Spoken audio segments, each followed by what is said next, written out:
Capítulo 1 é a palavra fugir, né? Também? Você já quis fugir, Carol? Nossa, meu sonho. Fugir do quê? Ai, já é outra história. Roda o VT.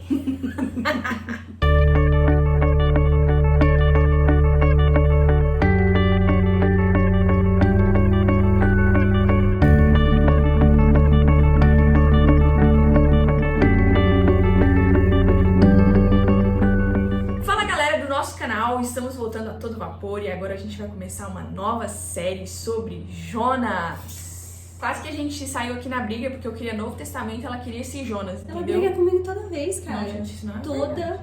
vez. Mas em público assim, você tá me entregando. Achei que a gente era amiga. A gente é tão amiga, a gente nunca briga. Continuando, veio a palavra do Senhor a Jonas, dispõe-te e vai para a cidade de Nínive.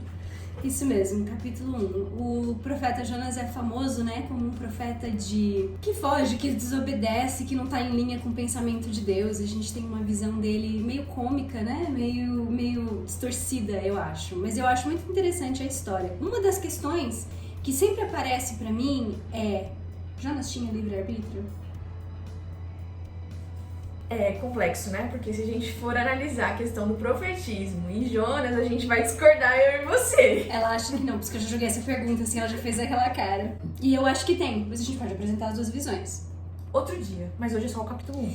Na minha visão, é o seguinte: Deus mantém o livre-arbítrio de Jonas.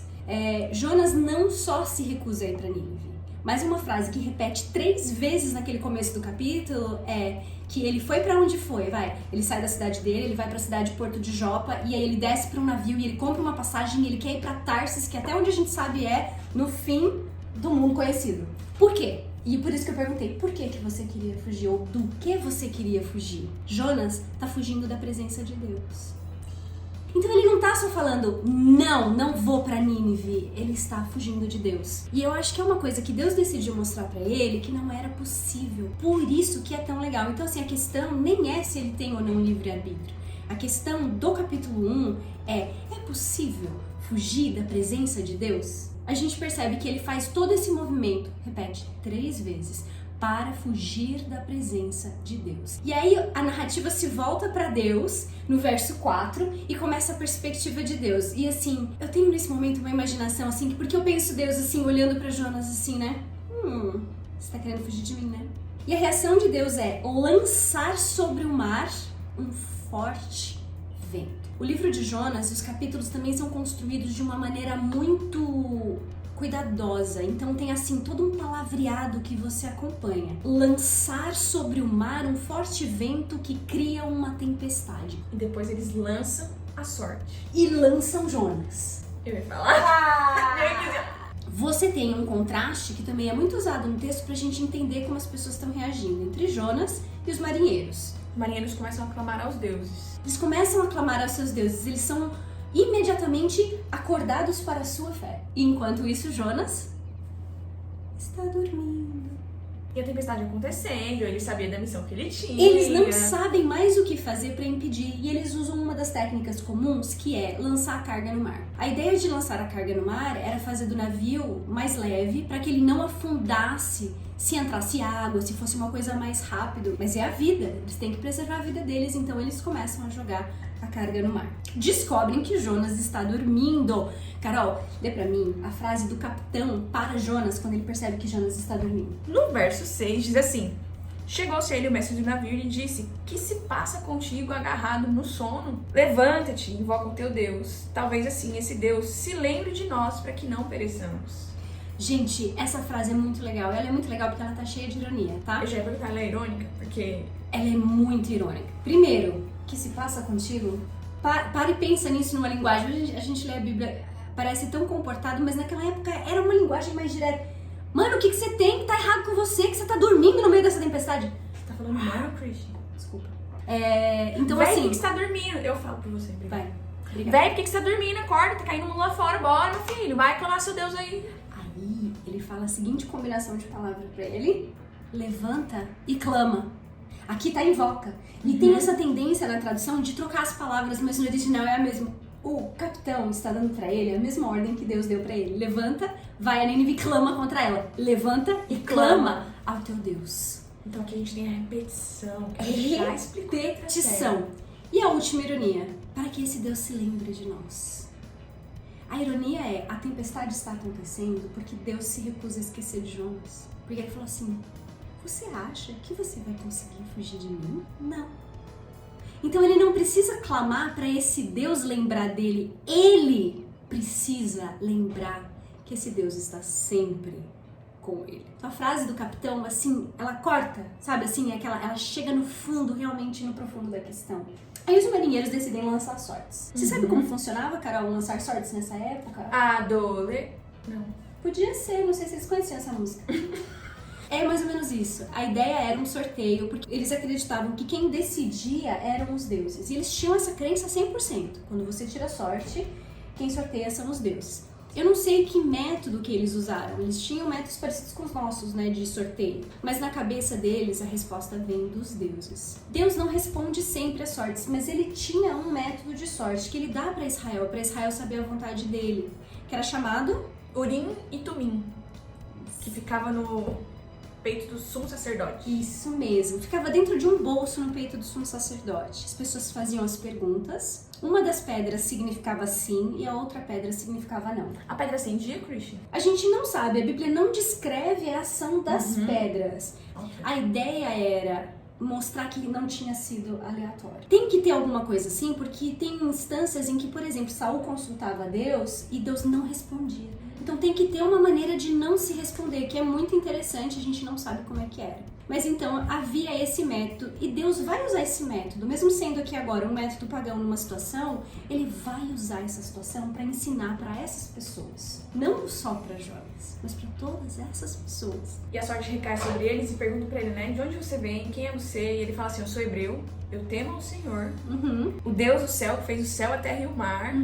E aí os homens ficam com medo. E parece que eles têm mais medo, mais temor, assim, temor de respeito do que Jonas. Porque eles entendem o poder desse Deus e eles ficam encantados. Vamos voltar nessa frase de Jonas. Eles perguntam pra ele, quem é você, quem você adora, né? Por que não sobrevive esse mal, qual a tua terra, etc. Então ele vai falar assim, eu sou hebreu e temo o Deus dos céus que fez o mar e a terra. Ele cita as 3 porções do domínio de Deus. E na citação dele, as 3 porções do domínio de Deus, o domínio de Deus é infinito. É o Deus do céu. E o céu era conhecido na antiguidade como aquilo que não tem limite. Que fez o mar e a terra. Ele tem domínio sobre o mar e toda a terra. Então assim, como é que Jonas fala isso e acha que pode fugir de Deus? E o capítulo 1 não fala porque ele tá fugindo. Não fala. Só fala que ele foge. Dentro desse relacionamento, não fala. A gente não sabe o que tá na cabeça dele. Mas ele acha que pode fugir e ao mesmo tempo ele sabe como é que Deus é e é muito estranho ele achar isso. Mais pra frente vai dizer assim, que ele tinha dito pros marinheiros que ele tinha fugido. Você tá fugindo? Ou você teme e serve o Deus dos céus que fez o mar e a terra? E o texto é enfático no verso 10 em dizer, fugia da presença do Senhor. De novo, é a 4ª vez que isso aparece. Queria falar um pouco do conceito do Deus territorial, que também é um conceito do Antigo Oriente.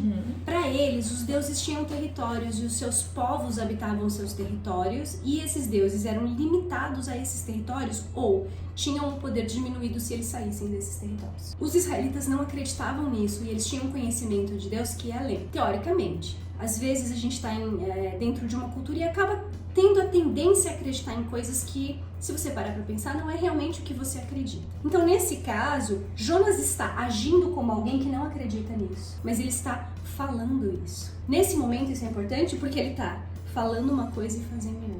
Ele está sendo hipócrita. Ele está sendo hipócrita consigo mesmo porque ele está tentando se enganar que pode fugir da presença de Deus. Quando eles usavam a referência a um Deus que é o Deus dos céus, ele é um Deus que não tem limite, porque o céu não tem limite territorial. Não tem montanha, não tem rio, não tem demarcação, nada. O céu é o céu e ele está em todos os lugares. Quando você diz que o Deus é o Deus do céu, você já está dando um limite sem fim para esse Deus. E aí você olha as ações de Jonas.